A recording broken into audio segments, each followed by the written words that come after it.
All right, so now that we've made a new template, you can notice up at the top, there's this big red banner that says changes not saved, and this will show up whenever we make a change to the file. So if I go ahead and click save, it'll go away. We'll see the notification here that says it was saved.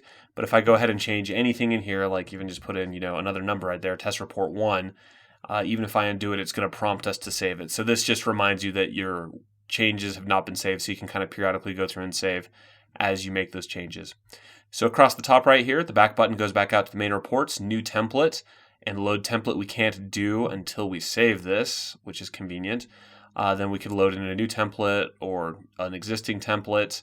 The download test report button lets you download the a copy of the report. It'll pull some recent tickets from the last couple of days so you can see what it looks like. And the copy to client button probably won't show up based on your organization settings, so don't worry about it. But as we go down here, you can see that the test report is the name of our report right here. If we change this, then it changes the top right here, and we have the ability to save or delete this report. And underneath the report configuration, you can see that we have the report name, which is client-facing. However, there is also the ability to have a report client name, which will override the name of the report when any of your clients have it in their portal. So you may call this like the Bravo Energy Core report template, but they may want to call it the standard run tickets or something like that. So you can put a name here that will override whatever they are when they're downloading.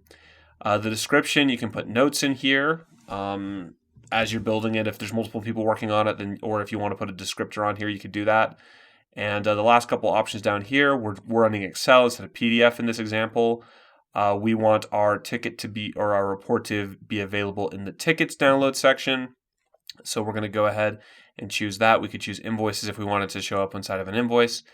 And then we could check this box if we want our report to be downloaded as a CSV, comma separated value format.